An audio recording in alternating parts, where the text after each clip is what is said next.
तो दोस्तों हमारे घर में लग चुका है हलवाई पकवान बनाने के लिए क्योंकि मेरे देवर का है रोका। तो सुबह उठ के मैंने बना ली रोटी गर्मा गर्म और मैं चाय तो पीती नहीं हूँ सुबह सुबह, तो मैंने कुछ खाया भी नहीं, मुझे भूख लग गई थी। तो गर्मा गर्म एक मोटी रोटी बना के उसमें घी डाल के मैंने खा लिया। फिर मैंने बच्चों को नहलाया, प्रीशा बाहर बैठ के अपनी माँ जी के साथ दूध पी रही थी। फिर मैंने कपड़े मशीन में डाल दिए और सारे कपड़ों को एक एक करके मैंने सुखा दिया क्योंकि सारे कपड़े धुल चुके थे। फिर उसके बाद मैंने अपने हाथों में लपेट लिया बहुत सारा ऑयल ताकि हाथ रूखे ना हो, सर्दियों में रूखे हो जाते हैं। फिर ये आ गई दिल्ली से कुछ कटलरी लेके और प्रज्ञा को बोला टीका करने के लिए क्योंकि घर की कन्या यही है सबसे बड़ी। और पहले इसने खुद को ही टीका कर लिया, वो भी दो दो उंगली से। फिर इसने बचा हुआ पानी बाहर डाल दिया क्योंकि ये एक रस्म होती है जो घर की कन्या करती है। उसके बाद मम्मी ने बनाई कढ़ी और हलवाई भी अपनी कार्रवाई पे लग गए थे सिलेंडर विलेंडर जचाने के लिए, सारा सामान ये ले आए थे। इनको बनानी थी पहले बर्फियां, तो ये लग गए थे बनाने के लिए।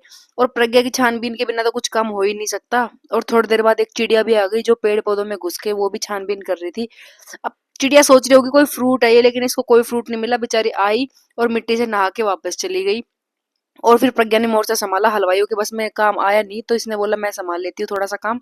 इसने भी बर्फी बनानी स्टार्ट कर दी, खोए को हिलाना स्टार्ट कर दिया। अब इसके बिना काम कैसे चलेगा, घर की बड़ी है ना, तो इसको तो सारा काम संभालना ही पड़ता है। फिर उसके बाद इसकी शैतानियां बढ़ती गई डे बाय डे, इसको हलवाई भगा रहे उधर और बार बार भाग के जा रही है उनके पास। और इसका हाथ भी जल गया शायद, पता नहीं क्यों एक्टिंग कर रही है। फिर हो गया काम स्टार्ट। फिर बंटी आया इसको लेके, फिर अपने चाचू के साथ बैठ गई, फिर से मस्ती करने लग गई। आज के व्लॉग में इतना ही। Thanks for watching.